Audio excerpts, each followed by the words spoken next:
उसकी मतलब रह जाती है, क्योंकि वो सिर्फ एमपीएडीपीओ वालों के लिए, तो ज्यादातर क्या है वो ध्यान ये रखते हैं कि एमपीएडीपीओ वालों की है तो उस बैच में चालू कर दें, तो कई बार रह जाती है। मैं इसमें ये नहीं बोलूंगा कि नहीं रहती है, कई बार ऐसा होता है कि वो किसी और दूसरे बैच में दूसरे कोर्स में चालू करनी रह जाती है। क्यों हो? कई बार ऐसा होता है, जा रहे हो क्या?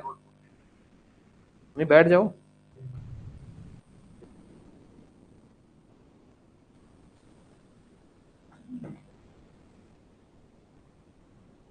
हाँ, ये कल जी मैं लिख लेता हूँ, ये कल करना है अपने को।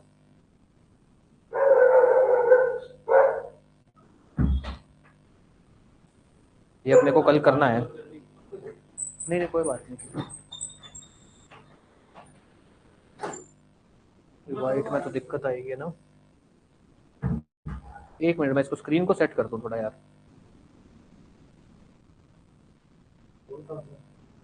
हम्म?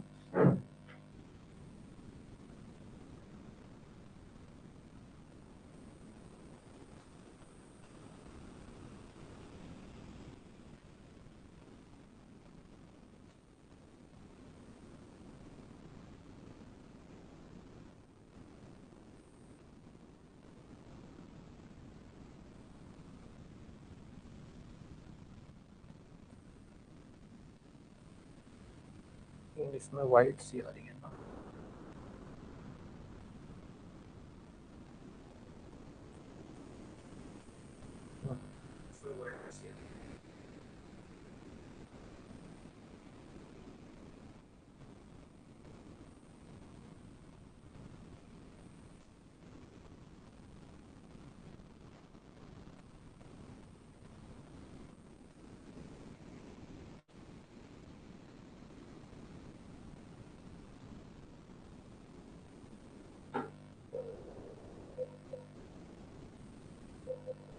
एक मिनट है ना, अपने 1 मिनट में क्लास चालू करते हैं। एक्चुअली क्या है, ब्लैक स्क्रीन में ना थोड़ा सा साइड वाली जो दीवारें सी हैं ये आ रही हैं, तो वो दिक्कत कर रही है पढ़ने में और उन चीज़ों में।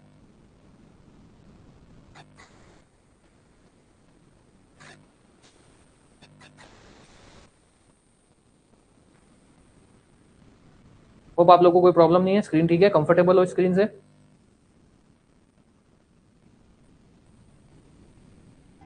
कोई प्रॉब्लम तो नहीं है ना? ऐसा तो नहीं है कि किसी को दिक्कत है कि भाई नहीं सर ये कलर सही नहीं है, आंखों में लग रहा है कुछ भी ऐसा? चलो ठीक है। एक्चुअली क्या है, वो जो ब्लैक स्क्रीन है ना उससे साइड की दीवार आ रही है, तो जब तक ये सेट नहीं हो जाती चीजें तब तक अपने एक बार इसी पे चला देंगे। आदित्य ये पकड़ा ना यार, बेर। चलो भाई, अब आ जाओ टॉपिक पे। वैसे तो आज का अपना जो टॉपिक है वो बेरेक्स का ही है, बेरेक्स से बाहर का टॉपिक नहीं है, बट इम्पॉर्टेंट है। अपने पढ़ रहे हैं अनपेड सेलर की राइट। अगर उसकी बात करें तो हमने जब अनपेड सेलर की राइट की बात की थी तो हमने कहा था भाई उसकी कितनी राइट है, अनपेड सेलर्स की कितनी राइट है, अनपेड सेलर की कितनी राइट्स हैं? 4। कौन कौन सी?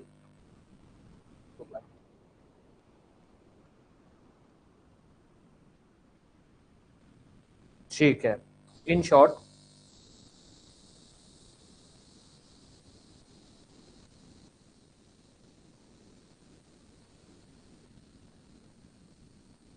अगर हम बात करें एल लीन, एस आपका क्या नाम है, डिलीवरी, जिसको अपने बोल सकते हैं स्टॉपेज ट्रांजिट,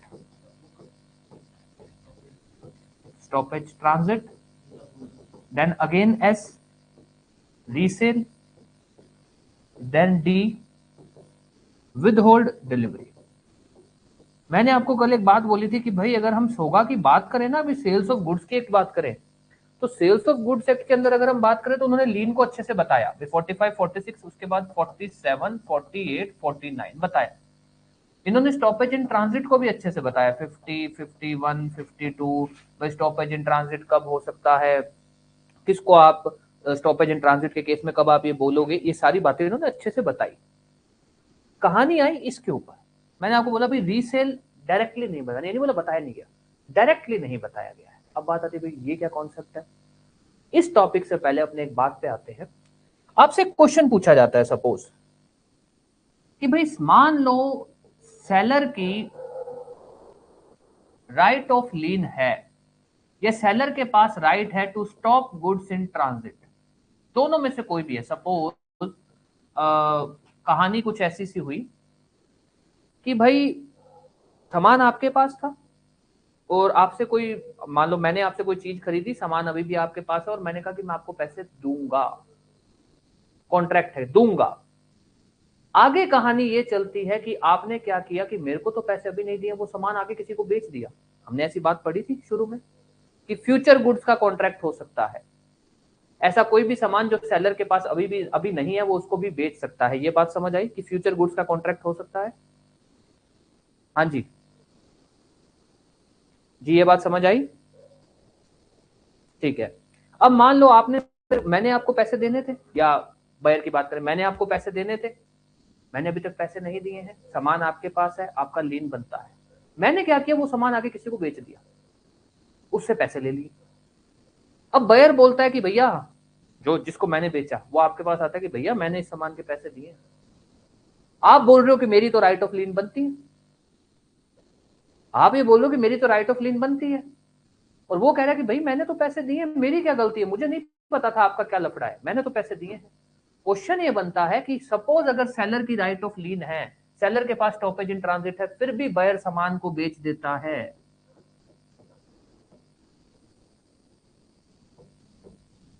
क्या ये राइट रहेगी या खत्म हो जाएगी? क्या सेलर की उस सामान के ऊपर फिर भी ये राइट रहेगी या खत्म हो जाएगी? ऐसा ही एक और क्वेश्चन कि भाई अगर मान लो बायर जो है उसका कोई अधिकार बनता है, तो उस केस में क्या होगा? चलो पहले इस पे आ जाते हैं, इसमें बताओ क्या होगा, आपको क्या लगता है भाई क्या होना चाहिए?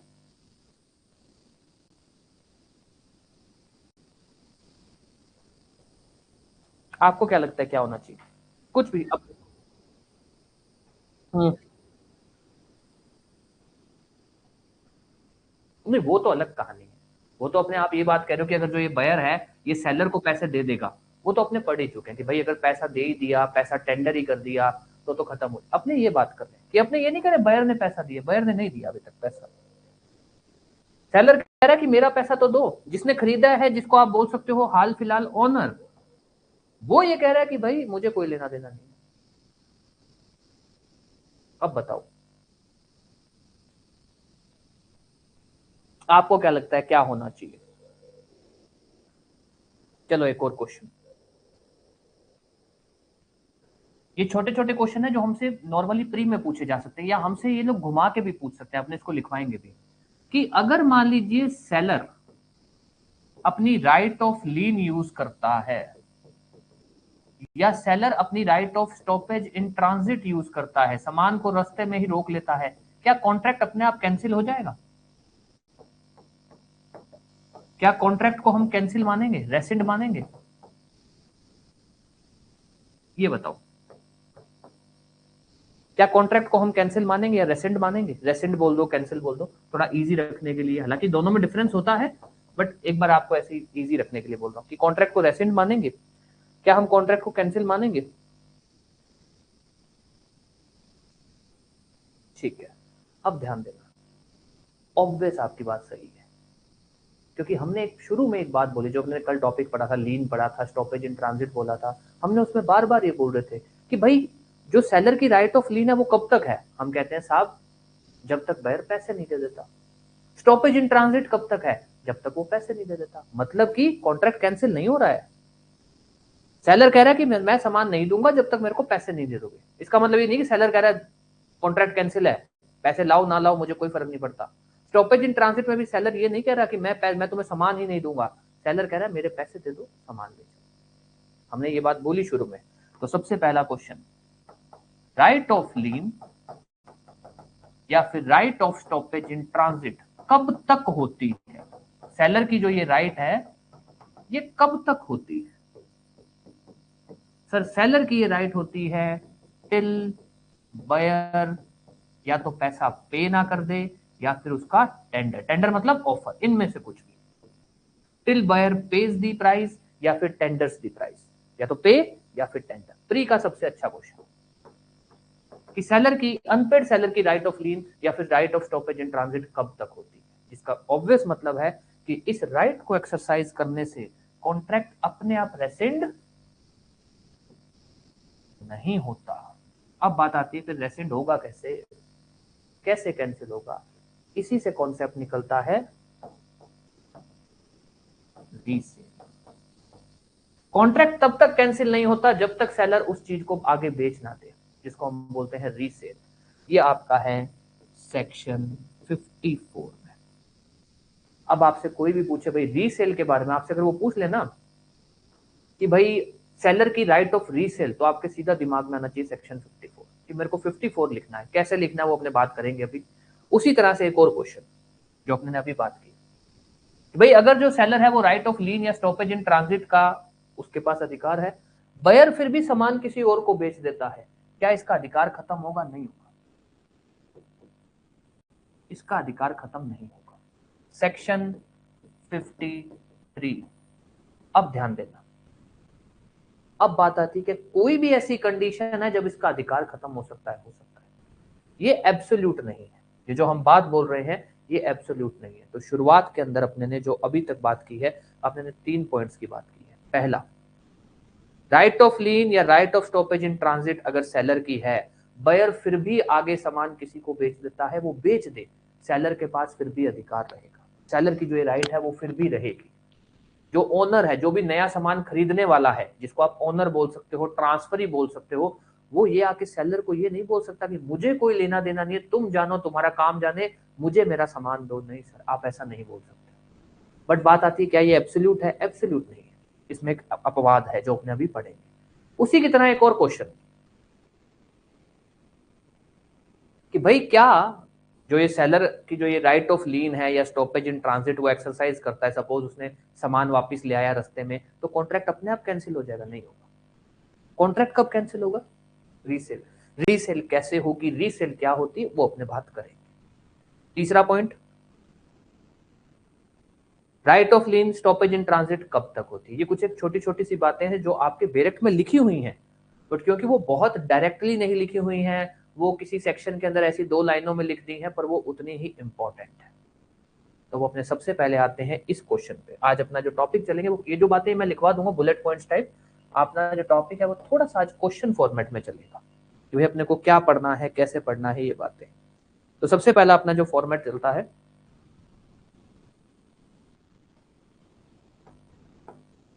कि क्या बायर अगर गुड्स को सेल कर देता है तो सेलर की राइट ऑफ लीन रहेगी या नहीं रहेगी। इसको हम बोल सकते हैं अनपेड सेलर की राइट रहेगी या नहीं रहेगी।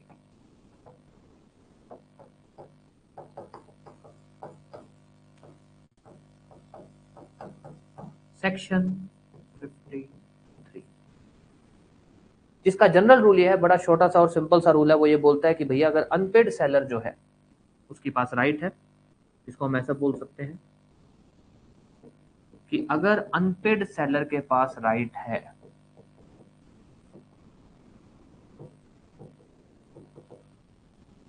बट फिर भी बायर ने गुड्स बेच दिए,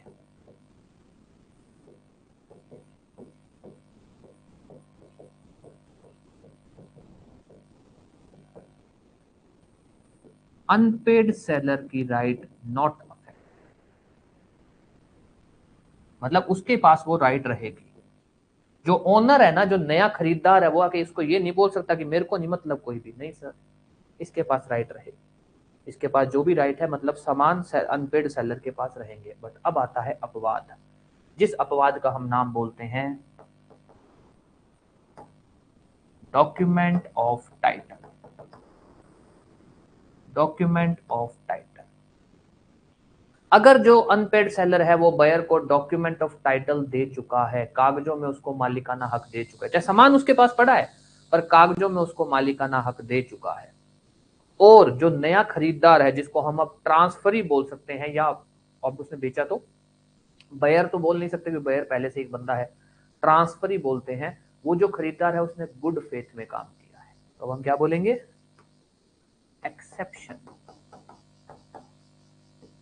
अगर जो अनपेड सेलर है वो बायर को डॉक्यूमेंट ऑफ टाइटल दे चुका है, सामान चाहे इसी के पास है, कागजों में उसको मालिक बना चुका है, और जो नया ट्रांसफरी है जिसको हम नया ओनर भी बोल सकते हैं, वो गुड फेथ में एक्ट किया है,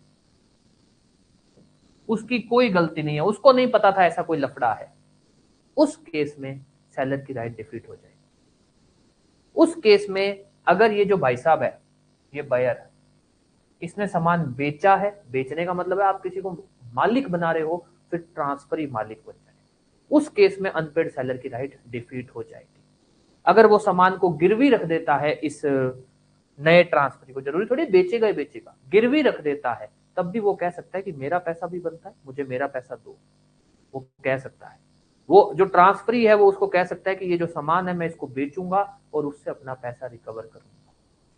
तो सिंपल सा, हालांकि इतना इंपॉर्टेंट नहीं है, तो बहुत सिंपल सा ध्यान रखना आप। पहला चीज, आपसे नॉर्मली पूछ ले कि भैया अनपेड सेलर की राइट डिफीट होती है क्या? अनपेड सेलर के पास अधिकार था पर बायर फिर भी सामान को किसी और को बेच देता है, तो क्या अनपेड सेलर की राइट खत्म हो जाएगी? नहीं होगी, नहीं होगी। बट अगर अनपेड सेलर उसको डॉक्यूमेंट ऑफ टाइटल दे चुका है, क्योंकि कानून बोलता है कि यार मतलब तुम तो बिल्कुल ही इतने केयरलेस हो कि तुम उसको कागजों में मालिक भी बना दे रहे हो। अब कोई आदमी कैसे पता लगाए, मान लो आपके पास किसी चीज का मालिक का ना हक है, कागजों में आपका नाम बोलता है, तो मैं तो यही मानूंगा आप मालिक हो। तो कानून बोलता है कि यार तुम अगर किसी को कागजों में मालिक दे चुके हो, डॉक्यूमेंट ऑफ टाइटल दे चुके हो, तब तो हम इसकी कोई गलती नहीं बोल सकते ना, कि ये इसको कैसे पता लगता कि ये मालिक है या नहीं है। यहां पे इसकी गलती हम नहीं मानेंगे, अनपेड सेलर की गलती माने कि भैया तेरे पास पैसा नहीं आया और तू मालिकाना हक दे दे रहा है। वहां पर हम इसकी ट्रांसफरी की गलती ना मान के इसकी ज्यादा मानेंगे। तो इसीलिए ट्रांसफरी का इंटरेस्ट प्रोटेक्ट किया जाएगा। कोई भी डाउट, कुछ भी, किसी भी तरह, इतना सही है ये जो टॉपिक है 53। कोई भी डाउट?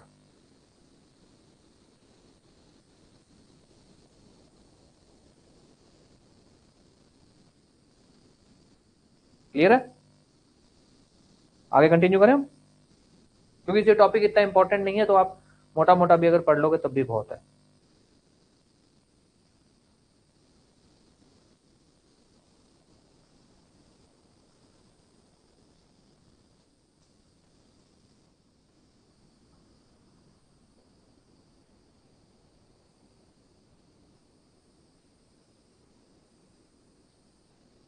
हाँ जी, ओनरशिप भाई, अगर जैसे नहीं, मान लो मैं आपको किसी चीज का मालिकाना हक, मतलब कागजों में आपको मालिक बना दिया, तो कानून कहता है भाई एक तरह से आपने ओनरशिप तो दे ही दी उसको,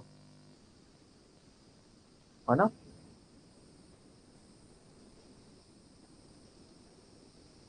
हाँ, बायर के पास टाइटल आ जाएगा तो बायर ने आगे ट्रांसफरी को बेच दिया। ठीक है, अब आ जाओ एक और, यहाँ ये वाला टॉपिक तो फिर भी मैं लिखवा दूंगा, इतना मुश्किल नहीं है, इस पे आ जाओ, जिसको हम कुछ इस तरह से बात करते हैं कि भाई अगर जो सेलर है वो अपनी राइट यूज करता है, जिसको आप अनपेड सेलर बोलते हैं, सॉरी, अनपेड सेलर अपनी राइट को यूज करता है, मतलब सामान, राइट ऑफ लीन एक्सरसाइज की, तो सामान को रास्ते से वापस ले, ऐसा कुछ करता है, तो क्या कॉन्ट्रैक्ट अपने आप कैंसिल हो जाएगा क्या? नहीं होगा। हो जाएगा? नहीं होगा। ये तो चलो अपने बात कर चुके हैं। कब होगा कॉन्ट्रैक्ट रेसिंड? कब होगा? हम बोलते हैं सर कॉन्ट्रैक्ट रेसिंड होगा जब वो उस सामान को बेच देगा। बेच किसको देगा? किसी और को, रीसेल कर देगा। अब बात आती है सर रीसेल तो कर देगा वो, पर रीसेल करने की कोई फॉर्मेलिटी है क्या? सर ऑब्वियस है। मैं आपसे सामान, मान लो आप मेरे को पैसा नहीं दे रहे हो और मैं आपसे सामान वापस ले आ रहा हूं, तो आपको एक बार नोटिस तो दूंगा ना, एक मौका तो दूंगा कि भैया देखो सामान के पैसे दे दो यार, नहीं तो मैं तो ये सामान किसी और को बेच दूंगा। तो फॉर्मेलिटी क्या है? नोटिस की। आप रीसेल कर सकते हो, ध्यान देना, यहां से टॉपिक चालू होता है, right of resale of unpaid seller. हालांकि सेक्शन 54 ही लिख देना, सब सेक्शन अपने को नहीं ध्यान रखना, बट फिर भी राइट ऑफ रीसेल क्या है? राइट ऑफ रीसेल का मतलब है कि अगर अनपेड सेलर के पास, अनपेड सेलर सामान को अपने पास रख लेता है as a right of lien, या फिर सामान को वापस ले आता है, तो फिर वो आगे किसी और को बेच सकता है। This is right of resale. तो राइट ऑफ रीसेल कब आएगी? राइट ऑफ लीन या right of stoppage in transit को एक्सरसाइज करने के बाद, या तो लीन का मामला हो या इस दूसरे का मामला हो, तब आप बेच सकते हो। डायरेक्ट रीसेल का कंडीशन नहीं आएगा। पहले ऐसी कोई सिचुएशन होगी कि आपके पास सामान था, वो आपको पैसा नहीं दे रहा, आप उसको सामान नहीं दे रहे, राइट ऑफ लीन। आपने उसको सामान भेजा, रास्ते में आपको पता लगा कि वो तो पैसा नहीं दे पाएगा, आप सामान रास्ते में ही वापस ले गए, उसके बाद रीसेल की बात आएगी, डायरेक्ट रीसेल की बात नहीं आएगी। कोई भी डाउट रहे, कुछ भी रहे, पूछ लेना। अब बात आती है, ठीक है राइट ऑफ रीसेल क्या होता है, हम समझ गए कि राइट ऑफ लीन या right of stoppage in transit को एक्सरसाइज करने के बाद सेलर जो है सामान किसी और को बेचता है, that is right of resale. बात आती है सेलर ये राइट कब एक्सरसाइज कर सकता है, रीसेल की राइट कब एक्सरसाइज कर सकता है, ऑब्वियस जब उसके पास राइट ऑफ लीन हो या फिर स्टॉपेज इन ट्रांजिट हो। राइट ऑफ लीन कब आती है, after, sorry right of resale कब आती है, आफ्टर राइट ऑफ लीन या स्टॉपेज इन ट्रांजिट, इसको एक्सरसाइज करने के बाद। तो राइट ऑफ रीसेल की स्टेज क्या है, पहले ये राइट होगी, फिर उसके बाद आपकी राइट ऑफ रीसेल की आएगी। अब बात आती है कि राइट ऑफ रीसेल जो है इसकी कंडीशन क्या है। सर कंडीशन ये है, या तो सामान पेरिशेबल गुड्स हो, जो खराब हो सकते हैं, खाने की आइटम हो गई, घी हो गया, कुछ भी ऐसा जो खराब हो सकता है, उसके अंदर नोटिस नहीं देने की जरूरत, बिना नोटिस कर देता। पेरिशेबल गुड्स हैं, आप सीधा राइट रीसेल कर सकते हो, कोई नोटिस नहीं देने की जरूरत, कोई भी नोटिस देने की जरूरत नहीं है। बट अगर पेरिशेबल गुड्स नहीं है तब आपको नोटिस देना पड़ेगा टू बायर। नोटिस किस चीज का, ऑब्वियस उसके अंदर आप उसको एक टाइम, हालांकि फिक्स टाइम नहीं बताया गया यहाँ पे, कि आप उसको बताओगे कि भैया अगर तुम सामान के पैसे नहीं देते हो इतने समय के अंदर तो मैं इसको किसी और को बेच दूंगा, ये है नोटिस। उसके बाद आप बेच सकते हो। अब बात आई भाई क्या नोटिस देना मैंडेटरी है। सर नोटिस देना मैंडेटरी ये नहीं है कि अगर आपने बिना नोटिस दिए रीसेल कर दी, अगर बिना नोटिस के आपने रीसेल कर दी तो नोटिस जो रीसेल है वो इलीगल है या रीसेल जो है वो इनवैलिड है, ऐसा कुछ नहीं है। आपने अगर नोटिस दिया है, अगर आपने नोटिस दिया है तो सेलर का फायदा है। सेलर का फायदा कैसा है कि जो भी प्रॉफिट आपने कमाया, सपोज सामान पहले आपने कम में बेचा था अब ज्यादा में बेचा है, वो सेलर के पास जाएगा।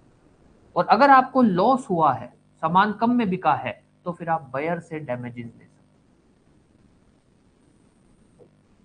बट आगे की कहानी वही है। और अगर नोटिस नहीं दिया तो सर, अगर नोटिस नहीं दिया है तो अगर कोई भी नुकसान होता है, सामान आपका कम पैसे में बिकता है, कुछ नहीं हो सकता। आपका जो सामान है वो ज्यादा पैसे में बिकता है तो आप प्रॉफिट बायर को दोगे। एक और चीज, अगर बिना नोटिस दिए रीसेल कर दिया तो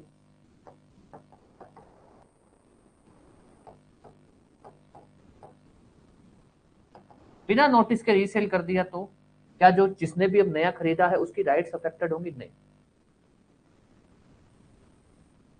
ट्रांसफरी राइट्स नॉट अफेक्टेड।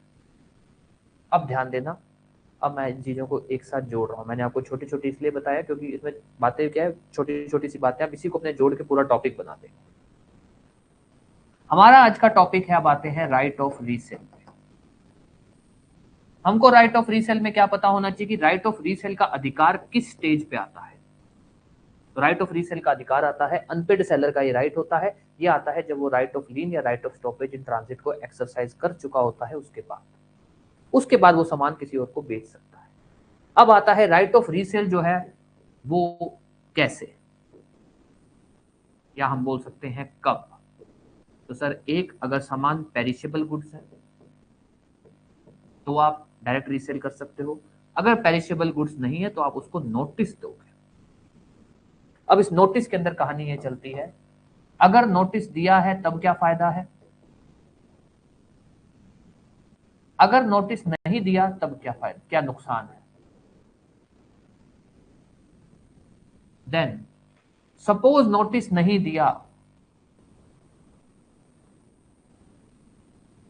तब क्या ट्रांसफरी जिसको सामान बेचा है उसको कोई नुकसान है क्या, ट्रांसफरी का क्या होगा। अपने को यही चीजें लिखनी है सारी, वो छोटी छोटी चीजें हैं, इसको इसी तरह से पढ़ लेंगे, इसी को अपने जोड़ के लिखते हैं। अब आप लोग बताना, मैं पूछता जाऊंगा आपसे। राइट ऑफ रीसेल, एक मिनट,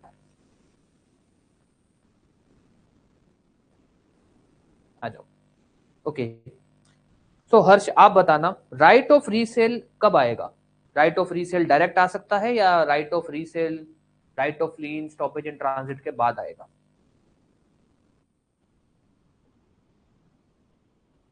हाँ ठीक है। ओके, यशोदा जी आप बताइए कि भाई अगर मान लीजिए राइट ऑफ रीसेल के अंदर जो अनपेड सेलर है उसने नोटिस दिया है तो उसको क्या फायदा होगा? अगर राइट ऑफ रीसेल के अंदर उसने नोटिस दिया है अनपेड सेलर ने तो उसको क्या फायदा होगा? हाँ, डैमेजेस ले सकते हैं, ठीक है। ओके, यामिनी जी आप बताइए कि अगर राइट ऑफ रीसेल मतलब उसने सामान बेच दिया बिना नोटिस के तो क्या ट्रांसफरी को कोई भी नुकसान हो सकता है? ट्रांसफरी मतलब जो नया ओनर है।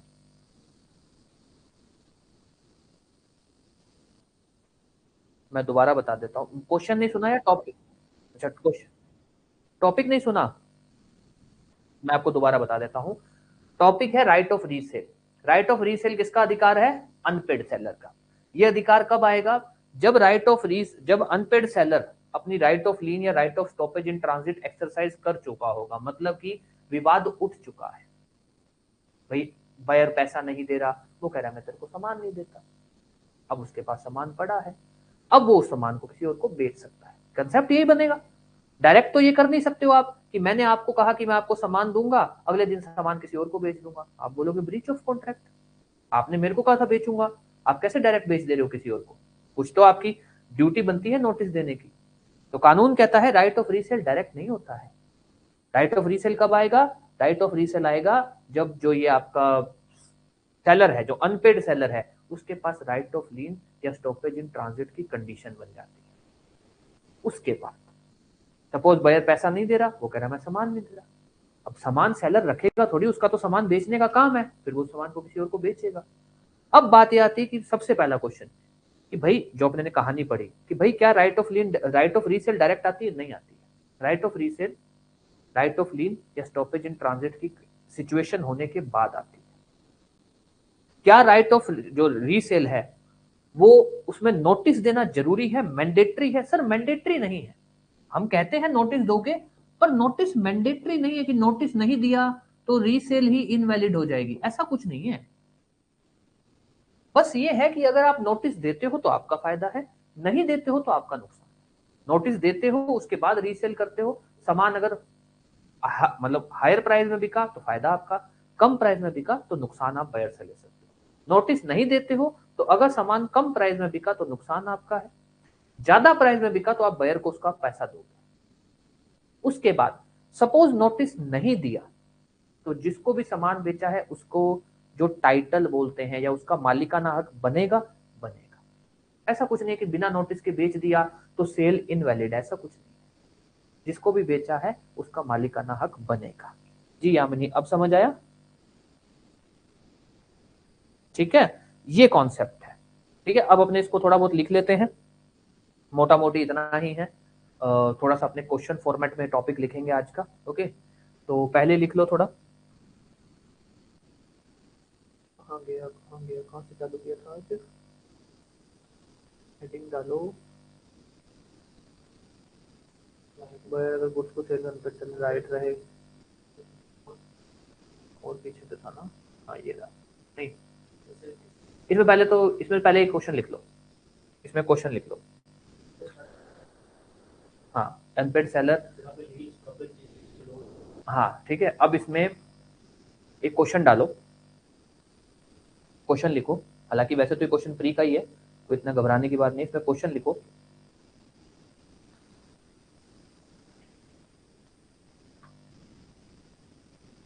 इसमें लिखो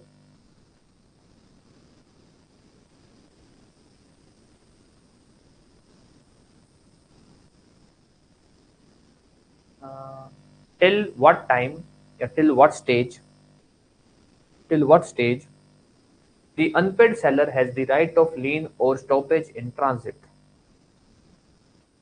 The unpaid seller has the right of lien or stoppage in transit. Till what stage the unpaid seller has the right of lien or stoppage in transit?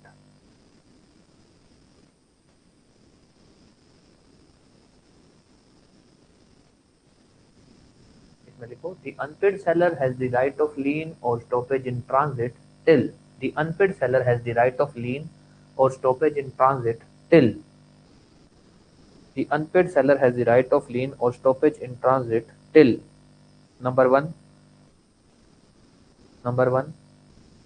buyer has paid the price, number 2 buyer tenders the price, tender अपने पढ़ चुके हैं offer, till buyer has paid the price, number 2 buyer tenders the price.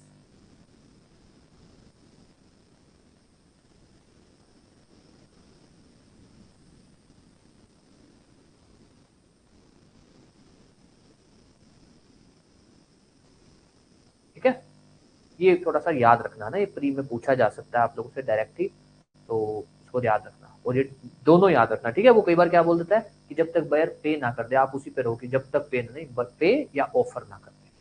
अब heading डालो, अब question की heading डालो।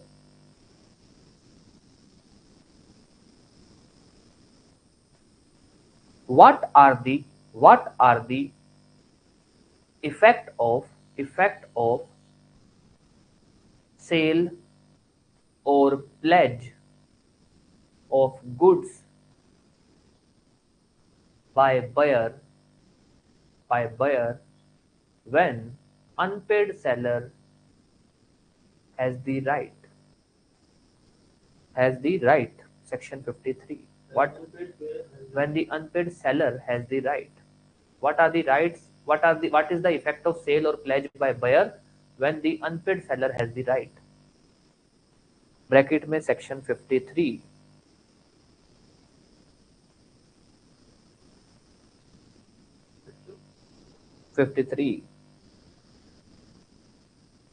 इसमें लिखिए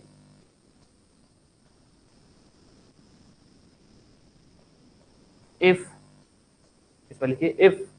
the buyer has sold the goods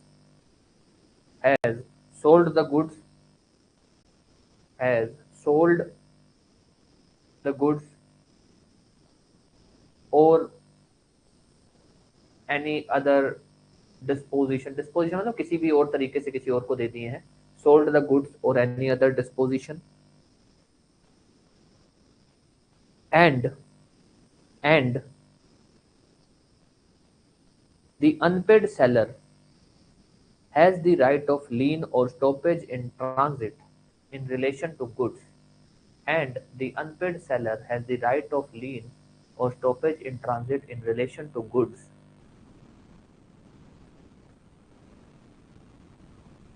comma, in relation to goods, comma, the right of unpaid seller remains,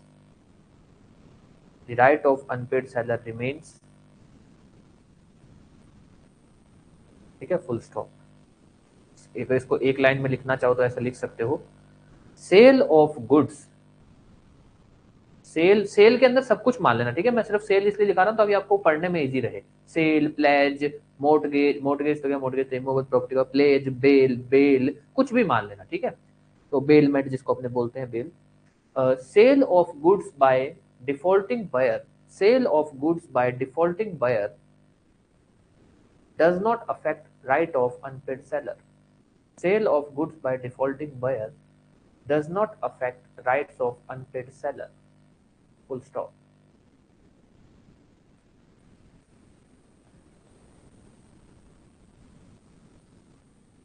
ठीक है, अब इसमें देखिए एक्सेप्शन, भाई कब ऐसा नहीं होगा। एक्सेप्शन हेडिंग डालिए, एक्सेप्शन ये अपने लिख रहे हैं ना, अपने जो रूल लिखा ये रूल कब नहीं लगेगा। Exceptions number 1,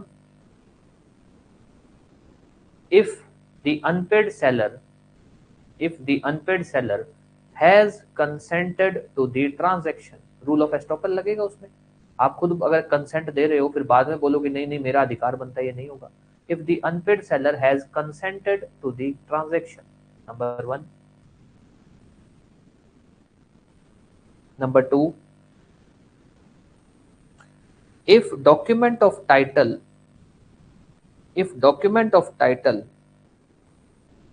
has been given to the buyer if document of title has been given to the buyer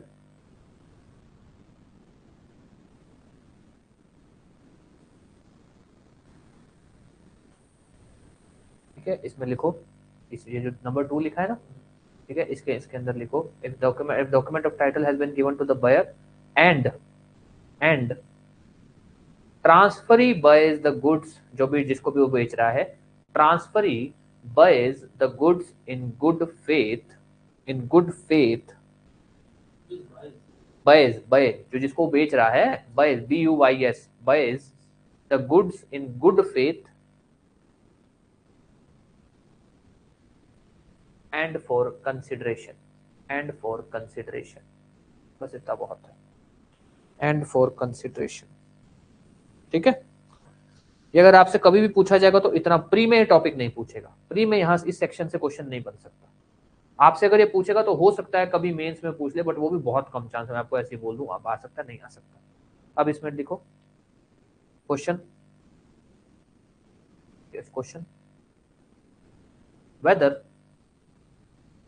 whether exercise of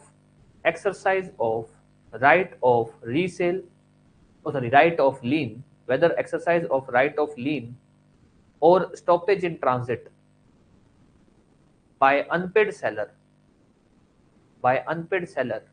rescinds the contract. RESCIND rescinds the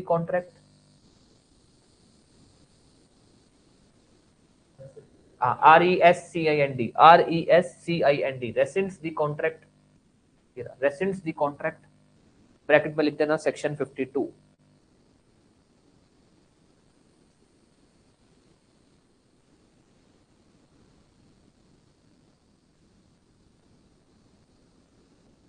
oh sorry 54, sorry my mistake, 54।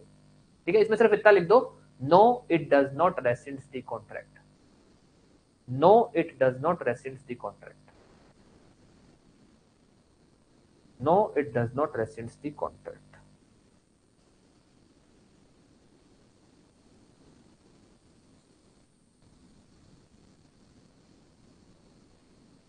ठीक है, अब heading डालो, heading डाल, right of resale of unpaid seller, ये आपका mains में पूछा जा सकता है, right of resale of unpaid seller, right of resale of unpaid seller. अगर बिल्कुल लिखना है, मतलब एग्जैक्ट सेक्शन लिखना है, section 54 subsection 2, right of resale of unpaid seller, bracket में section 54 bracket subsection 2, section 54 subsection right of resale of unpaid seller, section 54 subsection 2। हाँ, इसमें लिखिए the unpaid seller after the exercise of right of lien or stoppage in transit, the unpaid seller after the exercise of right of lien or stoppage in transit may exercise his right of resale, full stop, may exercise his right of resale, full stop। Number 1, oh sorry, फिर अगला para में लिखिए the right of resale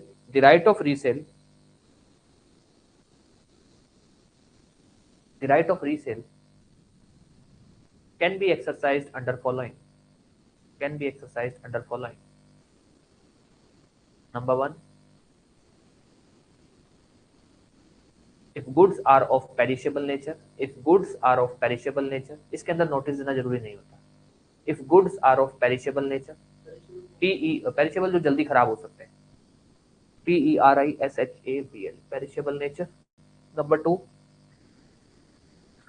2, if notice of resale has been given,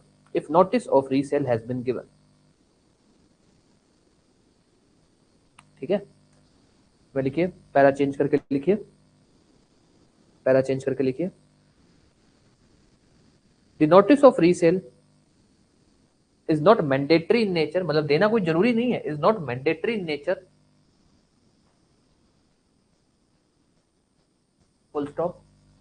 if goods are resold, if goods are resold without notice to buyer, if goods are resold without notice to buyer, it will not affect the validity of sale, it will not affect the validity of sale, full stop, validity of sale, full stop, the sale shall remain valid, the sale shall remain valid. ठीक है, अब इसमें para change करके लिखो, effect of resale if notice is given, effect of resale if notice is given, effect of resale if notice is given, इसमें लिखिए number 1, if goods are sold at higher price, if goods are sold at higher price, if goods are sold at higher price, seller is entitled to the profit. If goods are sold at higher price, seller is entitled to the profit. Number 2,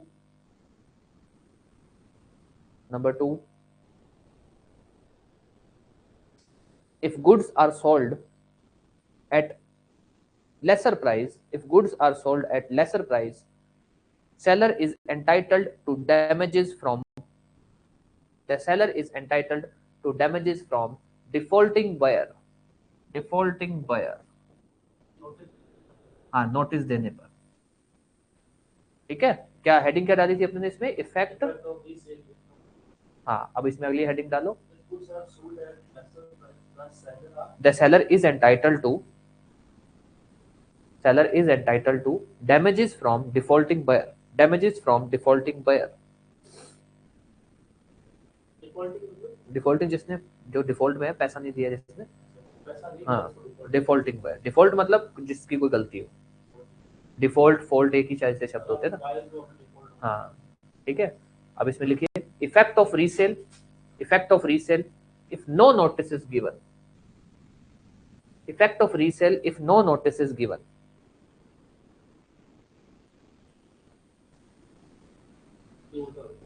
हाँ effect of resale if no notice is given, इसमें सीधा लिख दीजिए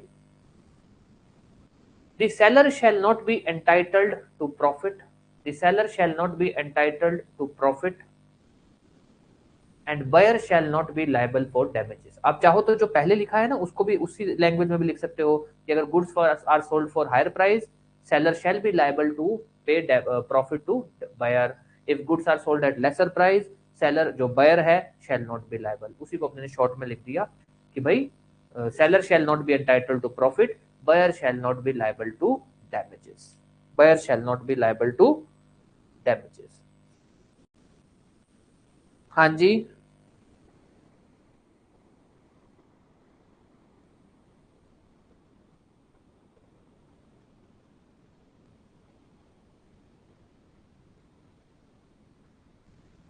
हाँ part लेगा, वो कानून बोलता है कि जो सेलर ने वो चीज बेची है, seller was acting as an agent of buyer, अगर आप नोटिस नहीं देते हो तो, क्योंकि आपने उसको वार्निंग नहीं दी, नोटिस गिवन मतलब हम ये बोलते नहीं है कि notice is mandatory in nature, क्योंकि नोटिस मैंडेटरी अगर होता तो वो सेल को इनवैलिड कर देता, बट अगर हम ये बोले कि अगर नोटिस नहीं देते हो तो उसका फायदा नुकसान है या नहीं है, फायदा नुकसान है, ठीक है ठीक है। अब इसमें हाँ जी,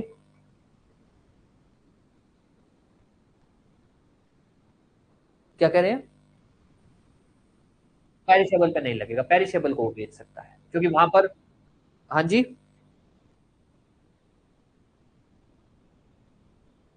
हाँ हाँ पेरिशेबल में इसलिए क्योंकि पेरिशेबल में नोटिस देना बिल्कुल भी जरूरी नहीं है, आप सीधा बेच सकते हो क्योंकि उसके अंदर आप अपने मतलब आपके लिए बेचना वहां पे एक तरह से मजबूरी होती है चीज को, ठीक है। चलो अभी अपने क्या लिखा था, effect of sale resale, if sale resale is made without notice ना, इसमें हमने लिख दिया एक, अब इसमें इसी में एक और पॉइंट लिख लो, ये 1 पॉइंट लिखे ना, नंबर टू ये तो आगे, इसमें ये तो लिखो ट्रांसफरी वाला point, number two the transferee or new owner of goods, the transferee or new owner of goods shall have good title to the goods, shall have good title to the goods, हाँ shall have good title, good GOOD good title, मतलब उसका कोई से कहीं से भी कुछ ऐसा नहीं है कि डिफेक्टिव टाइटल है, shall have good title to the goods, good title हाँ टू द गुड्स, ठीक है, shall have good title to the goods if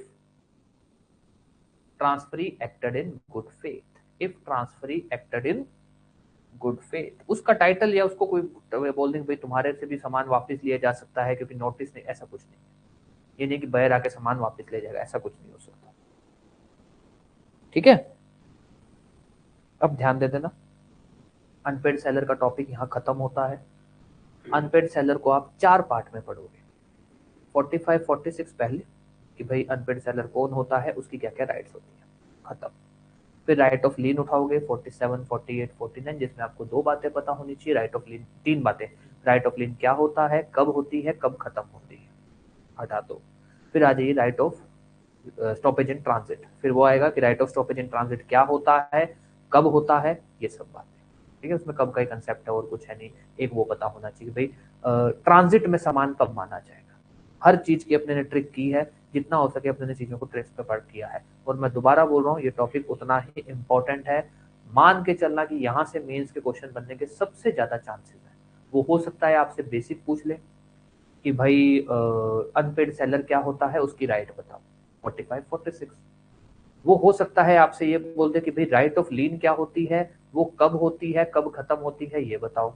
या वो हो सकता है ये पूछ ले right of stoppage in transit क्या होता है, वो कब होता है, कब हम गुड्स को stoppage in duration in transit मानते हैं। ड्यूरेशन इन ट्रांजिट वाले टॉपिक से वो इलस्ट्रेशन बेस्ड क्वेश्चन पूछ सकता है, तो वो ध्यान रखना कि कब सामान ड्यूरेशन में माना जाएगा कि सेलर सामान वापस ले जा सकता है। वो एग्जांपल ऐसे ही कुछ बनाएगा और पूछेगा कि क्या सेलर के पास यहाँ स्टॉपेज इन ट्रांजिट है, तो हमको ये चेक करना होगा कि भाई सामान ड्यूरेशन में है या नहीं है, जैसे अपने कल एग्जांपल किए। उसके बाद ये जो टॉपिक है, इससे अगर आपसे वो पूछेगा तो ये पूछ सकता है भाई राइट ऑफ रीसेल बता दो। इलस्ट्रेशन बेस्ड क्वेश्चन यहाँ से बन सकता है, बट इजी बनेगा कि भाई नोटिस दिया नहीं दिया, इतना सा कुछ है। ओके, कोई भी डाउट कुछ भी किसी भी तरह का। फिर एक क्वेश्चन है जिसपे अब अपने आते हैं, जो क्वेश्चन ऑब्वियस पूछने के चांसेस कम है, बट पूछा अगर जाए तो अपने को पता होना चाहिए, difference between right of lean and stoppage in transit. कोई भी सवाल किसी का, कुछ भी, किसी का कोई भी सवाल?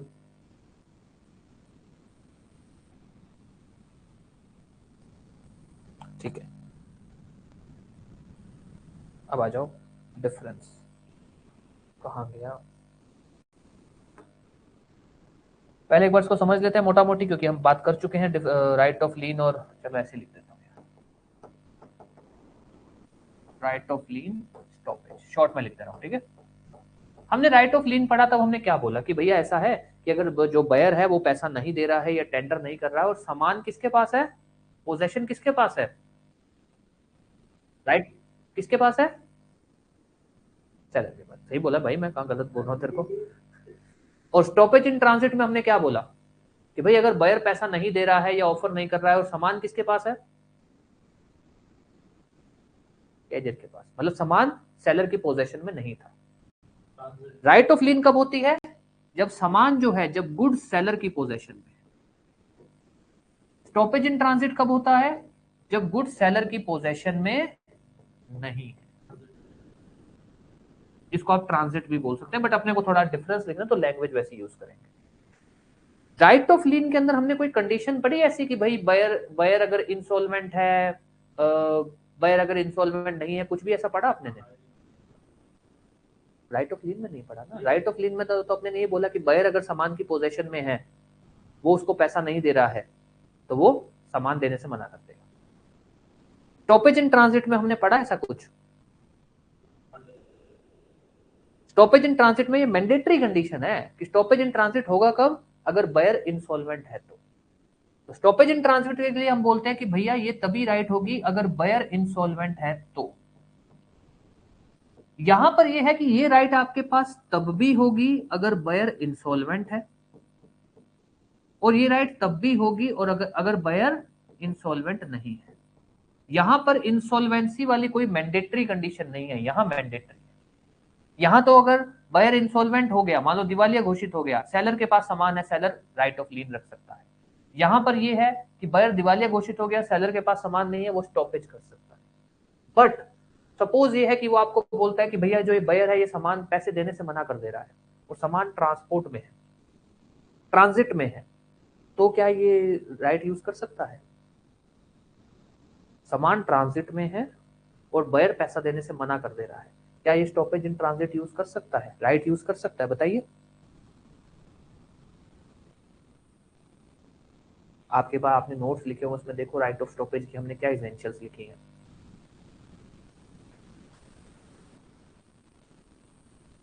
राइट ऑफ स्टॉपेज की एसेंशियल्स निकालो, कब होगा राइट ऑफ स्टॉपेज? कहीं भी ऐसा कुछ बोला है कि अगर सामान बायर सामान पैसा देने से मना कर रहा है या ऑफर करने से मना कर रहा है तो वो यूज कर सकता है? एसेंशियल्स क्या क्या लिखी है बताओ, यस बताओ, एसेंशियल्स क्या क्या लिखी है?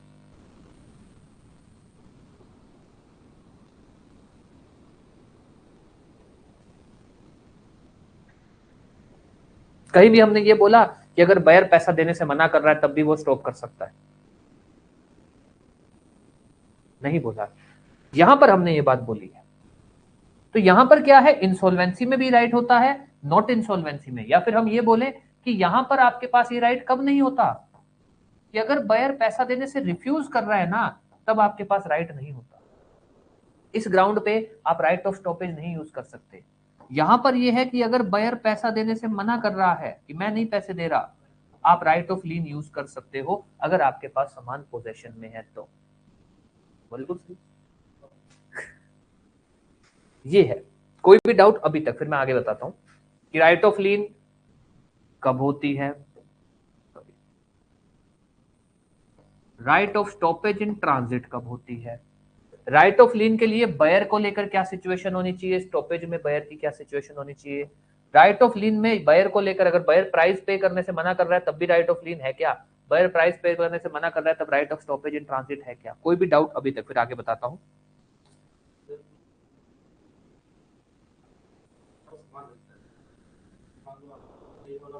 हम्म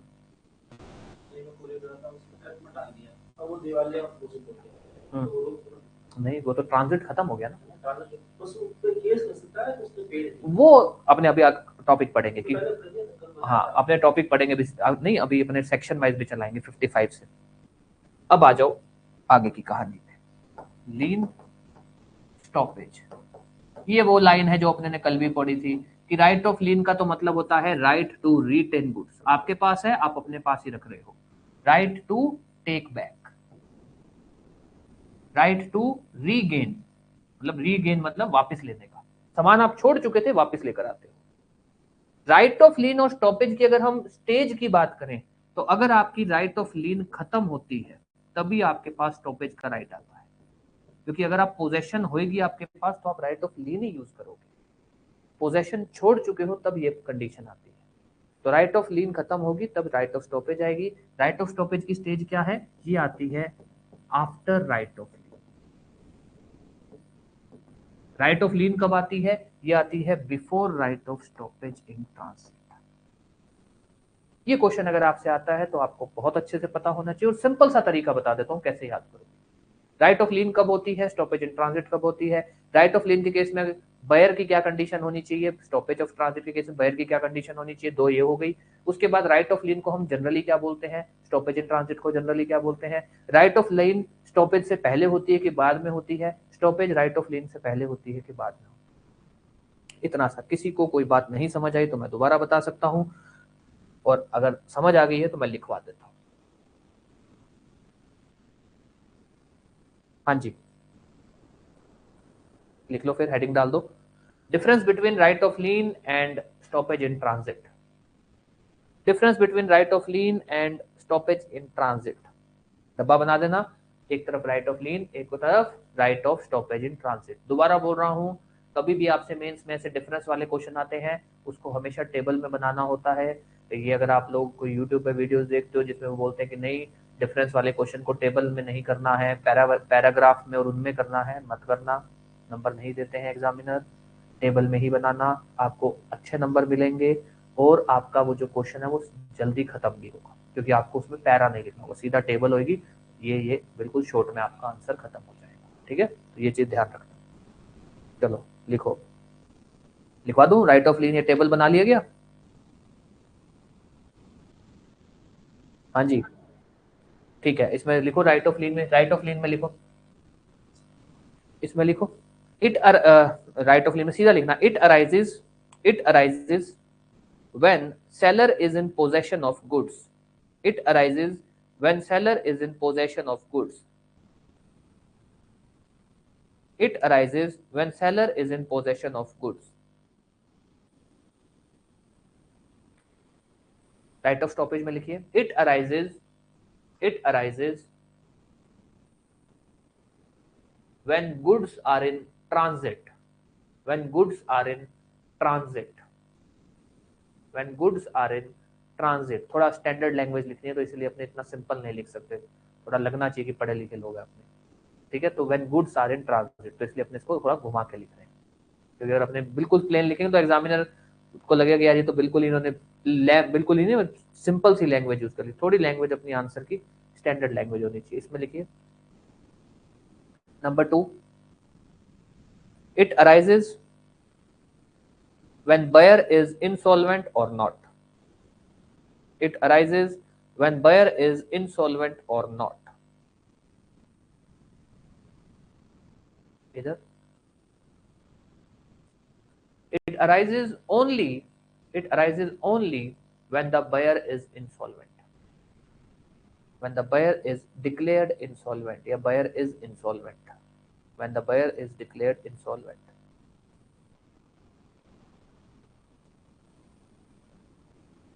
Number 3, if the buyer refuses to pay, if the buyer refuses to pay or tender the price, if the buyer refuses to pay or tender the price, the right of lien can be exercised. The right of lien can be exercised. Buyer refuses to pay or tender the price, the right of lien can be exercised. If the buyer refuses to pay or tender the price, the right of stoppage in transit can क्या हुआ? हाँ, if the buyer refuses to pay or tender the price, lien में, right of lien में, if the buyer refuses to pay or tender the price, the right of lien can be exercised. पूछ लिया करना, ठीक है। इधर नहीं, right of lien can be exercise हो गया ना, इधर आ जाओ इसमें राइट ऑफ स्टॉपेज में। If the buyer refuses to pay or tender the price, the right of stoppage can not be exercised. If the buyer refuses to pay or tender, the right of stoppage can not be exercised. अगर कभी भी आप लोग कुछ भी लिख रहे हो, लगे कि सर मैं ज्यादा तेज बोल रहा हूँ या कुछ मिस हो रहा है, तो बोल दिया करो, मैं रिपीट कर दूंगा, ठीक है। जब नोट्स बना ही रहे हैं, डिक्टेट क्लास में कर ही रहे हैं, तो 5-10 मिनट ज्यादा लग जाएंगे और क्या हो जाएगा। और क्लास में नोट्स डिक्टेट करने का मेन इंटेंशन यही है कि आपको नोट्स बनाने पे दोबारा समय नहीं खराब करना पड़े। जितना पढ़ा है उतने नोट्स बने हुए हैं। अगर जो भी समय आप अपना पढ़ने का रख रहे हो, उसमें सिर्फ पढ़ना है, उसमें ये नहीं करना कि नोट्स बनाने हैं फिर पढ़ना है, ये कोई काम नहीं है। पढ़ना मतलब नोट्स बने हुए, मेरे को तो बस वो पढ़ने ही है, ठीक है। अब इसमें आ जाओ, क्या हुआ, ठीक है। इसमें लिखो राइट ऑफ लीन में, it is the right to retain the goods. It is the right to retain the goods. To retain the goods या retain the possession of goods. It is the right to retain the goods. यहाँ लिखो, it is the right to take back the goods या right to take back the goods.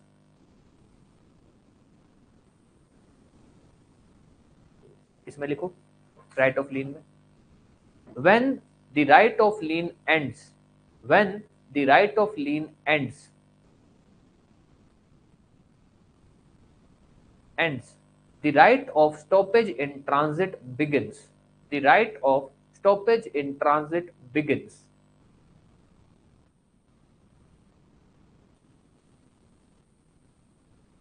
हाँ, इसमें लिखिए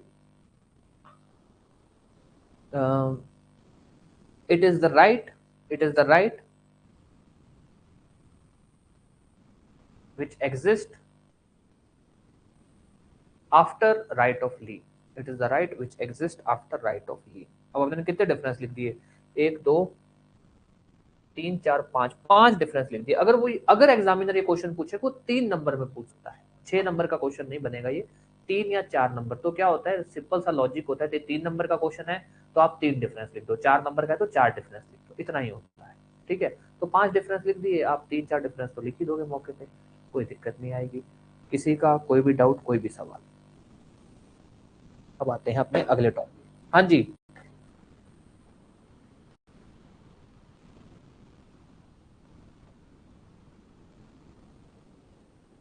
right to, sorry मैं समझ नहीं पा रहा आपकी बात।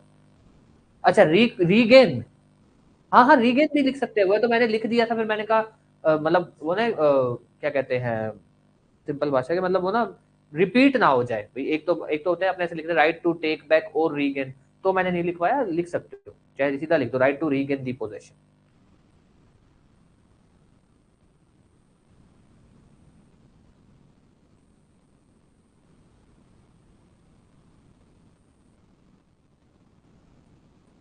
हाँ जी, चलिए अब आगे बात करें। चलो अब आ जाओ, कहाँ गया मार्कर।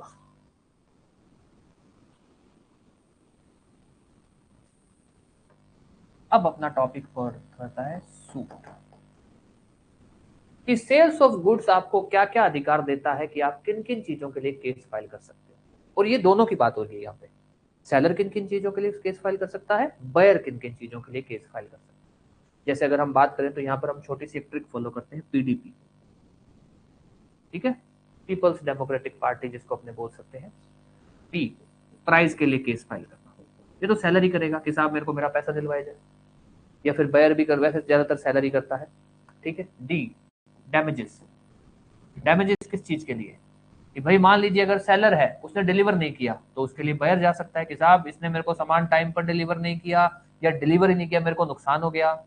सेलर कह सकता है कि साहब इसने सामान जब मैं इसको देने गया इसने मना कर दिया, जिसकी वजह से मेरे को नुकसान हो गया, या इसने टाइम पे एक्सेप्ट नहीं किया, मेरे को नुकसान हो गया। Damages, place in the sense, नहीं देखो ऐसा होता है प्लेस के बारे में, ये अपने ने जैसे शुरू में बात की थी भाई, प्लेस के अंदर ये होता है कि अगर तो आपने पहले से कोई प्लेस फिक्स कर रखी है तो वहां डिलीवर करना है। अगर कोई प्लेस फिक्स नहीं है तो जहां पर कॉन्ट्रैक्ट हुआ था वही प्लेस ऑफ डिलीवरी मानी जाती है। पहले से फिक्स है, बाद में जगह नहीं फिक्स चेंज कर सकते। मान लो आपने किसी से सामान खरीदा, आपने कहा मेरे घर भिजवा दो, जब वो भिजवा रहा है तब आप बोलो घर नहीं कहीं और भिजवा दो, वो कह रहा है मैं इस चीज के लिए लायबल नहीं हूँ। वो भेज दे आपके, दे जाए अलग बात है, पर अगर नहीं देके जाए तो आप उसको ये नहीं बोल सकते कि घर नहीं, घर देने आ रहे हो मैं तो एक्सेप्ट ही नहीं करूंगा।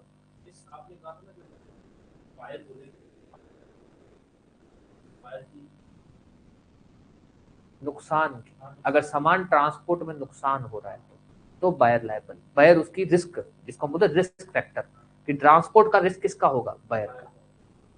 ठीक है, अगर डिलीवरी कहीं और, अगर सेलर खुद से ही बोल रहा है कि मैं डिलीवर करूंगा तो वो अलग बात है।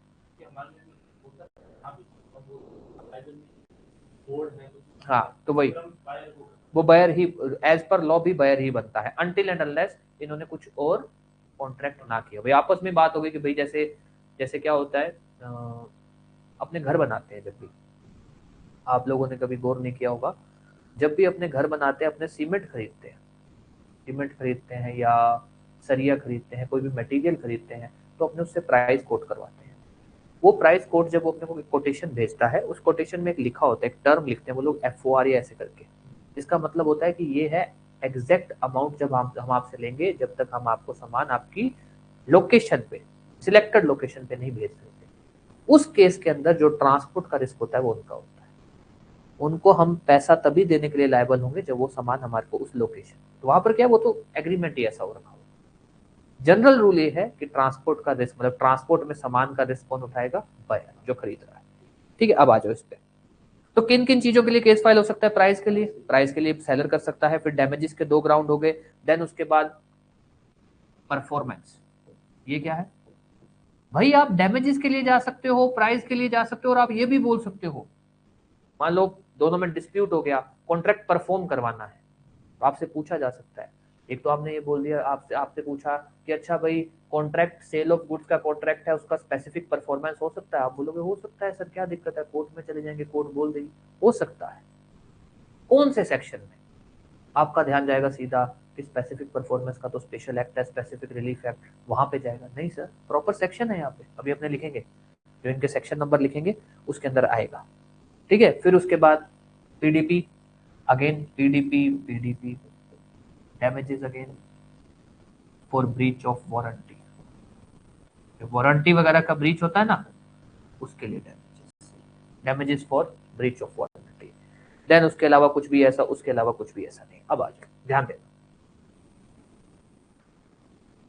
पी डी पी, या अगर आप चाहो तो ऐसे लिख सकते हो पीडी पीडी। अब ये क्या है? Suit for price, section, section कौन सा हुआ? 55। पहले तो सेक्शन नंबर समझ लो भाई, कौन से सेक्शन में केस फाइल किया जा सकता है for recovery of price? Section 55। D, damages. Damages में दो है, एक तो आप केस फाइल कर सकते हो कि साहब उसने सामान एक्सेप्ट नहीं किया तो मेरा नुकसान हुआ है। अब ये कौन फाइल करेगा? सामान एक्सेप्ट ना करने की वजह से नुकसान हो रहा है, तो कौन फाइल करेगा? सेलर करेगा।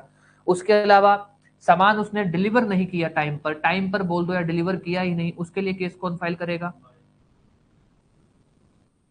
इसका सेक्शन है 56, इसका सेक्शन है 57। अब आ जाइए, suit for specific performance of contract, अगर हो सकता है तो अपने इसमें पढ़ेंगे कब हो सकता है कब नहीं हो सकता, सेक्शन 58। देन अगेन डैमेजेस, अगर ब्रीच हो रही है वारंटी, वारंटी के लिए डैमेजेस है, कंडीशन के लिए नहीं है, ध्यान दे देना, हमने पढ़ी हुई है वारंटी और कंडीशन क्या होती है, सेक्शन 59। 59 इन चीजों के लिए केस फाइल किया जा सकता है, इन सब के लिए सूट फाइल किया जा सकता है। तो सबसे पहला टॉपिक जो अपना टॉपिक चलेगा, इस टॉपिक को अपने हार्डली है कि अपने एक कल के अंदर अपने इसको खत्म कर देंगे। ठीक है, मैं इसको मोटा मोटे भी आपको इसलिए बता के छोड़ रहा हूँ ताकि आपके थोड़ा बहुत ऐसे ध्यान रहे, एक ओवरव्यू आपके पास आ जाए, खुद से पढ़ो तो पढ़ सको। आपसे ये टॉपिक ऐसे कुछ पूछा जाएगा, वैसे इस टॉपिक से अगर कभी भी क्वेश्चन पूछा जाएगा तो प्री में आता है, मेंस में आने के चांसेस बहुत कम है। रीजन बीइंग इज कि इसमें कुछ बहुत अजीब या ऐसा कुछ नहीं, बहुत सिंपल टॉपिक है कि केस कब कर सकते हो, वो तो बात ही बता रहा है कि कब वो कर सकते हो, कुछ अलग है नहीं इसमें। हाँ ठीक है, ये थोड़ा सा है जो ध्यान रखना है, बाकी प्री में पूछा जाएगा। पहला कि भाई कौन सा सेक्शन सेलर को यह अधिकार देता है कि वो प्राइस के लिए केस फाइल कर सकता है, कौन सा सेक्शन सेलर को यह अधिकार देता है कि वो डैमेजेस के लिए केस फाइल कर सकता है फॉर नॉन एक्सेप्टेंस, या फिर इसको बायर को अधिकार देता है कि वो केस फाइल कर सकता है कि इन्होंने टाइम पे डिलीवर नहीं किया या सामान डिलीवर नहीं किया, मेरे को डैमेजेस हो। कौन सा सेक्शन किसी को भी, सेलर को या बायर को, यह अधिकार देता है कि वो कॉन्ट्रैक्ट जो हुआ है उसकी परफॉर्मेंस के लिए फाइल कर सकते हैं। उसके अंदर वो ये क्लेम तो कर सकते हैं कि डैमेजेस वगैरह दो, वो ये भी कह सकते हैं और सर इनको ये भी कहो कि कॉन्ट्रैक्ट परफॉर्म करें, मेरे को मेरा सामान दे, मेरे से पैसे दे। एक कौन सा सेक्शन अधिकार देता है damages for breach of warranty? हम ब्रीच ऑफ वारंटी क्या है, कंडीशन क्या, हम ये पढ़ चुके हैं, सेक्शन 11-12। हमको ये भी पता होना चाहिए कौन से सेक्शन में ब्रीच ऑफ वारंटी के लिए केस फाइल हो सकता है। अगर आप ब्रीच ऑफ वारंटी कर रहा है कोई, ऑब्वियस सेलर ही करेगा, ब्रीच ऑफ वारंटी तो बायर कर नहीं सकता, फिर गारंटी वारंटी बायर सेलर ही देता है। तो बायर कब डैमेजेस के लिए फाइल कर सकता है? In case of breach of warranty, section 59। ये एक एरिया आपका चलेगा 54 से 59। फिर उसके बाद 60, 61, ये 2-4 सेक्शन और है, छोटे मोटे से सेक्शन है, फिर वो अपने कर लेंगे। कोई भी डाउट किसी को कुछ भी पूछना है तो पूछ सकते हो। यस, ऑलमोस्ट होगा, अपना खत्म होने वाला है, कोई छोटे मोटे कुछ एक चीजें बाकी हैं जो अपनी कल में खत्म हो जाएगी। दोबारा मैं आपको बोल रहा हूँ 5 तारीख से अपने पार्टनरशिप एक्ट की क्लास चालू कर देंगे। आप लोग के पास, अगर मैं 4 तारीख के टेस्ट की बात करूँ तो आप लोगों के पास कम से कम 2 दिन तो आराम से है भाई, 2 दिन मान लो, वैसे तो ज्यादा ही दिन है भाई, 1 to 30 के नोट्स वगैरह क्लास वगैरह सब कुछ हो रखे और आपको उतना ही टेस्ट है, बट फिर भी आपके पास 2 दिन आराम से है। यस, किसी को कुछ भी पूछना है तो पूछ लो, अदरवाइज क्लास अपनी खत्म है।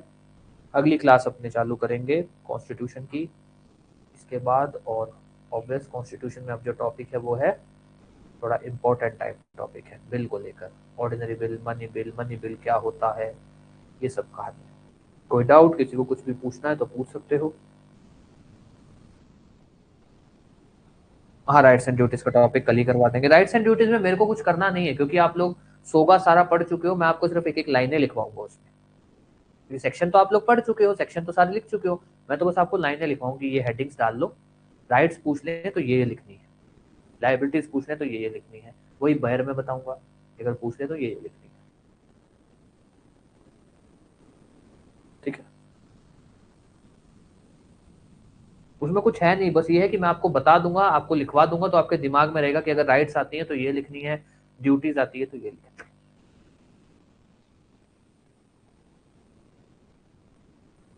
हाँ जी, कोई भी डाउट कुछ भी। चलो, आधे घंटे बाद आपकी क्लास होगी 1 बजे ऑब्वियस, कॉन्स्टिट्यूशन की क्लास, जो जिसमें अपने पढ़ेंगे आज बिल।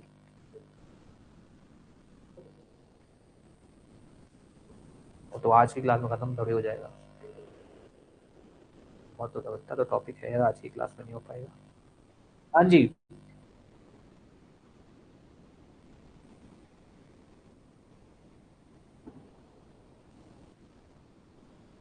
फिर हम उसके स्पेशल एक्ट में जाते हैं सर। हाँ, स्पेशल एक्ट में जाते हैं, है ना, क्योंकि स्पेशल एक्ट बनाया है तो मतलब उसी पर्पस के लिए बनाया है ना, उसी में जाते हैं, हम स्पेशल एक्ट में जाएंगे।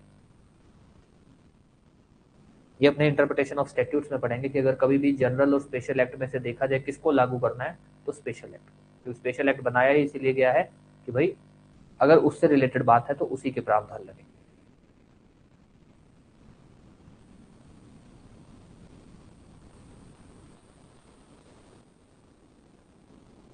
ठीक है, चलो भाई सर, आपकी 1 बजे क्लास है कॉन्स्टिट्यूशन की, फिर अपने देखते हैं आगे क्या है।